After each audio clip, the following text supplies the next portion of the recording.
หวัดดี พวกเราห้อง6/11ห้องที่มีสมาชิกมากที่สุดในโรงเรียน ทั้งห้องมีกัน6 คน เอางี้ เดี๋ยวจะพาไปรู้จักแต่ละคนกัน คนเนี้ยชื่อก๊อฟผู้ชายคนเดียวของห้อง ขี้บ่น ชอบทำหน้าบึ้งใส่เพื่อน แล้วก็เจ้าระเบียบสุดๆเลย มันน่ะชอบตั้งกฎในห้องเรียน ดูดิ ดูมันตั้งแต่ละข้อ นี่ก็ไม่รู้นะมันเป็นเพื่อนหรือพ่อ และไอเนี่ยมันเป็นลูกรักครู ทำอะไรก็ถูกตลอดแหละในสายตาครูทุกคน คนนี้ชื่อเกด หลายคนบอกว่ามันตัวเล็กน่ารัก แต่เปล่าหรอก มันเตี้ย เวลาตกใจทีนะ อลังการชิบหายเลย แบบว่าตกใจทีได้ยินกันทั้งซอยอะแล้วอีกอย่างแม่งโคตรบ้าเกาหลี มันชอบเปิดเพลงเกาหลีให้เพื่อนฟัง แต่เพื่อนก็ฟังไม่ค่อยรู้เรื่องหรอก คนนี้ชื่อหยก มันน่ะไม่ค่อยสนใจคนอื่นเท่าไหร่ วันๆก็อยู่แต่กับหนังกับละคร พอเพื่อนเรียกก็ไม่ค่อยได้ยินด้วยนะ เวลามีเรื่องตลกอะไรที่ผ่านไปแล้วเป็นอาทิตย์ ก็ยังเก็บมาขำได้ตลอด แล้วอีกอย่าง ขี้ลืมแม้กระทั่งชั้นเรียนตัวเอง อยู่มา3 ปีแล้วนะ แต่ก็ยังเดินหลงชั้นอยู่ คนต่อมาชื่ออ่อน ไอเนี่ยมันชอบหยิกแขนเพื่อนไม่รู้เป็นอะไร เวลามันเล่นกับเพื่อนนะทำเหมือนเล่นกับหมาดูดิ ดูทำแล้วมันชอบดูหนังอินเดียเว้ย ดูแล้วไม่ดูคนเดียวด้วยนะ ต้องเรียกเพื่อนมาดูด้วย คนนี้ชื่อวุ้น เรียกได้ว่าเป็นแม่ของห้องเลยก็ว่าได้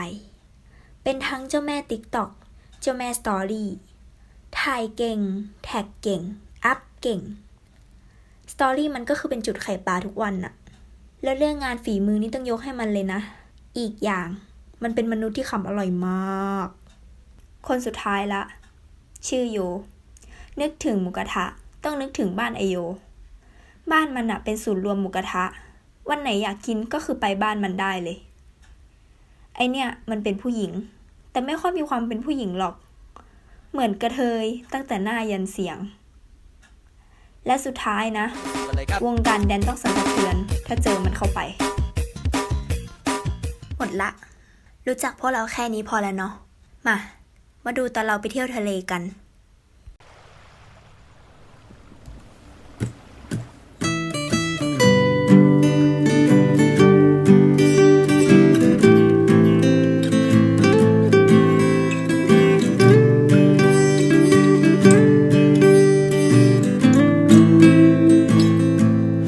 วันที่เหนื่อยล้า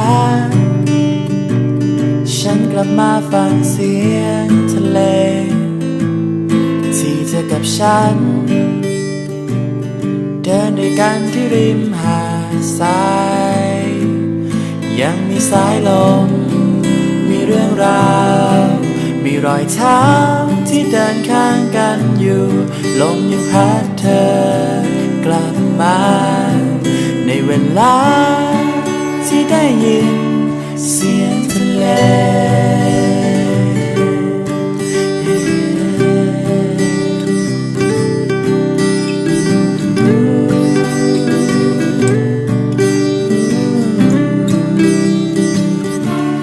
ฉันคิดถึงเธอคนที่จากลาลมยังพัดมาทุกคราที่ได้ยินฉันคิดถึงเธอ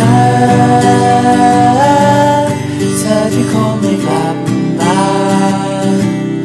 ลมยังพัดมา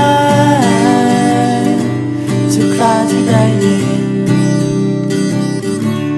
เสียงทะเล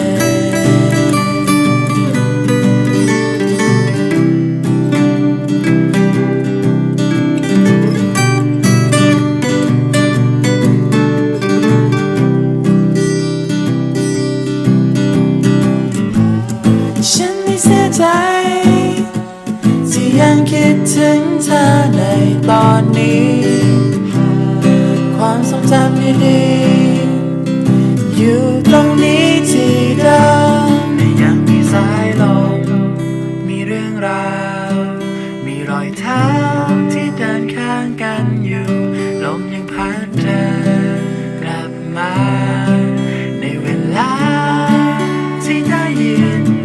ฉันคิดถึงเธอคนที่จากลาลมพัดมา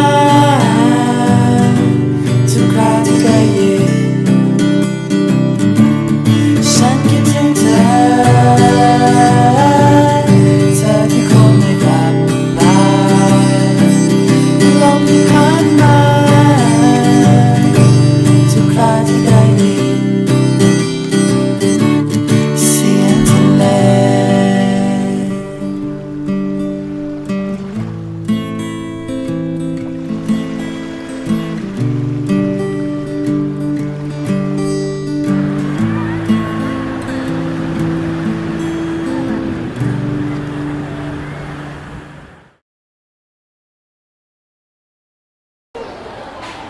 สวัสดีค่ะ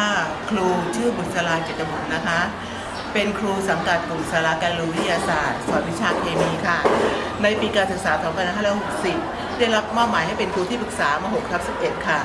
ในวันประถมนิเทศรู้สึกตกใจมากเพราะว่ามีนักเรียนในห้องเรียนแค่ 7 คน อยู่ต่อไปต่อมาก็เหลือแค่ 6 คน แต่ถึงจะเป็นสมาชิกจำนวนน้อยแต่ครอบครัวเราก็รู้สึกอบอุ่นมากค่ะ ครูนั้นได้ทำหน้าที่ในการอบรมสั่งสอนนักเรียนจนกระทั่งถึงในปีการศึกษา 62 ซึ่งนักเรียนอยู่ชั้นม .6 แล้วนะคะ ก็นักเรียนก็ถือว่าจะถึงฝั่งฝันเรียบร้อยแล้ว ก็ขอให้นักเรียนทุกคนประสบความสำเร็จ แล้วก็ยังมีความรักความผูกพันกันตลอดไปค่ะ บ๊ายบาย ฉันคิดถึงเธอ